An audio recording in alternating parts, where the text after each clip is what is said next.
Welcome student, online classes में आपका एक बार फिर खुश आमदीद।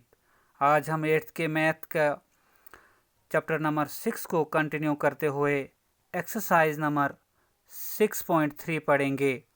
तो चलें शुरू करें।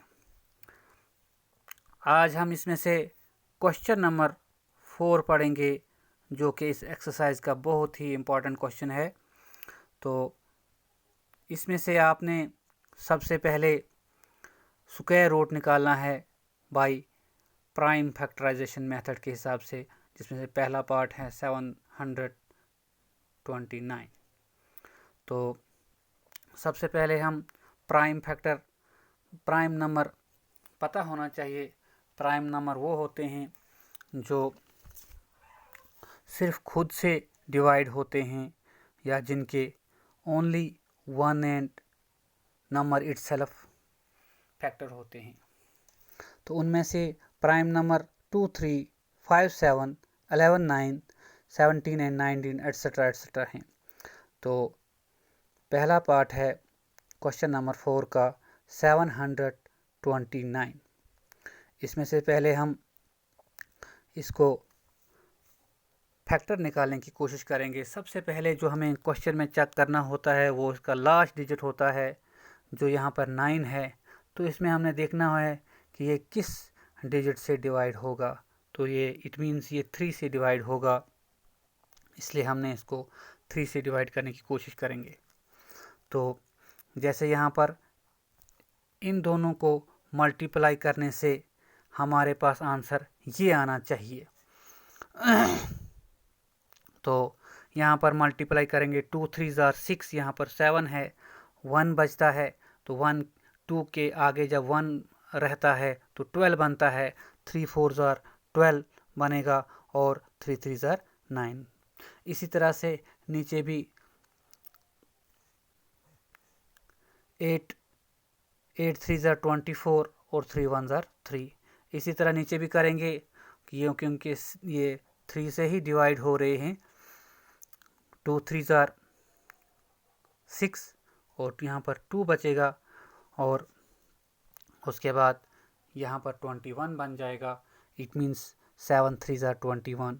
इसी तरह से 9 3 27 और 3 3 1। उसके बाद हम यहाँ पर therefore square root of 729 is equal to square root of जितने भी हमारे पास ये जो फैक्टर निकले प्राइम फैक्टर, तो इनको लिखेंगे। यहाँ पर इनके सब के पेयर हम बनाएंगे, मतलब जोड़े जोड़े जो 2 टाइम्स होंगे वो एक टाइम बाहर निकलेगा। वहाँ पर 6 टाइम 3 थे और ये 3 टाइम बाहर रूट से बाहर निकले और इसको मल्टीप्लिकेशन करने के बाद 27 आंसर आता है। तो नेक्स्ट पार्ट हम इसी तरह से करेंगे, जैसे कि यहाँ पर आपका 4 क्वेश्चन में से 4 क्वेश्चन का बी पार्ट है 400। इसको भी सबसे पहले ये हम पर देखेंगे कि लास्ट डिजिट जो है 0 है, इट मीन्स इवन नंबर है ये, और ये 2 से डिवाइड होगा। इसी तरह 2 2 4, 0 2 0 और 0 2 0। इसी तरह से 100 इंटू 2 करेंगे तो 200 आ जाएगा।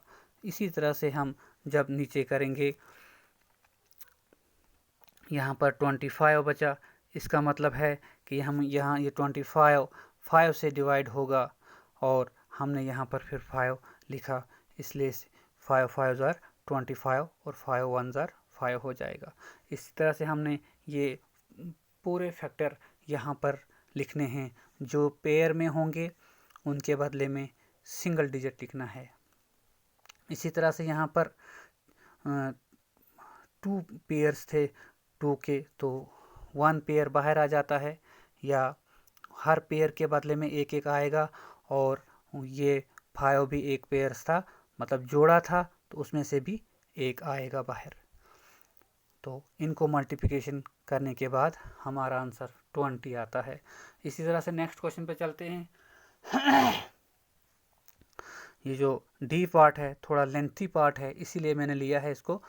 कि सबसे पहले हम इसको यहाँ पर देखेंगे कि इसका लास्ट डिजिट जो है 6 है, इसका मतलब है कि ये 2 से डिवाइड होगा। और जब हम 2 से इसको करेंगे, 2 2 ज़ार 4, 0 2 ज़ार 0 और 4 2 ज़ार 8, 1 यहाँ पर रहता है और ये 16 बन जाता है और 16 8 2 ज़ार 16। इसी तरह से हम इनको नीचे करते रहेंगे। हम हर बार लाइन लास्ट डिजिट को चेक करते रहेंगे और ये सभी इवन आ रहे हैं, इसका मतलब ये पूरे 2 से डिवाइड हो रहे हैं। तो इसी तरह से हमने पूरे इनके फैक्टर निकाले। आप इनको नीचे से भी चेक कर सकते हैं। वो कैसे कि जब आप क्वेश्चन निकालोगे, इसको इसके साथ मल्टीप्लाई करने के बाद ये आंसर आना चाहिए।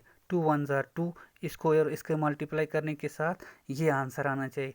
2 2 ज़ार 4 और 4 2 ज़ार 8, 8 2 ज़ार 16, 16 2 ज़ार 32, 32 ज़ार 64। इसी तरह से हम इसको पूरा चेक भी कर सकते हैं। इसके पूरे फैक्टर लिखने हैं। ये यहाँ पर 12 टाइम्स 6 आया है।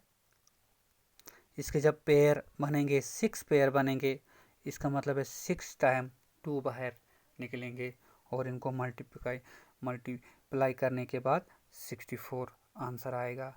इसी तरह से हम नेक्स्ट क्वेश्चन पे भी चलेंगे।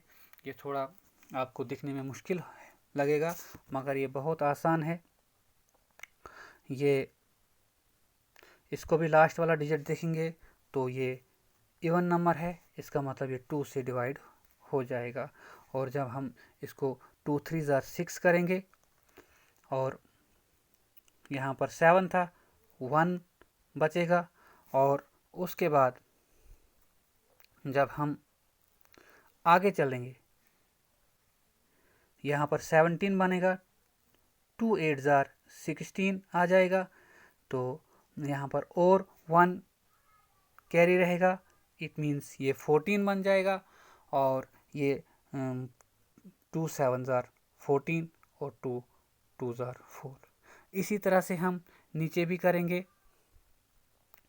जैसे यहाँ पर नेक्स्ट में हमने क्या किया कि 2 1 ज़ार 2, यहाँ पर 3 था और 1 कैरी हो गया, इसका मतलब 18 बन गया और 2 9 ज़ार 18 और ये पूरा कंप्लीट हो गया।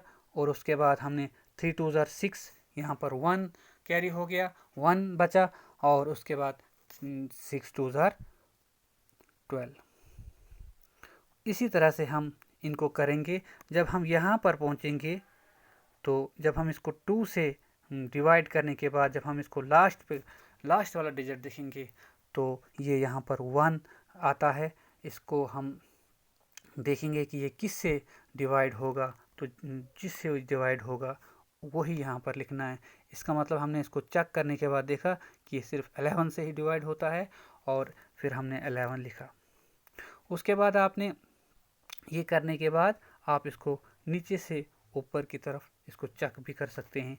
11 1 ज़ार 11, 11 11 ज़ार 121 है ना। 11 121 इंटू 2 तो 242।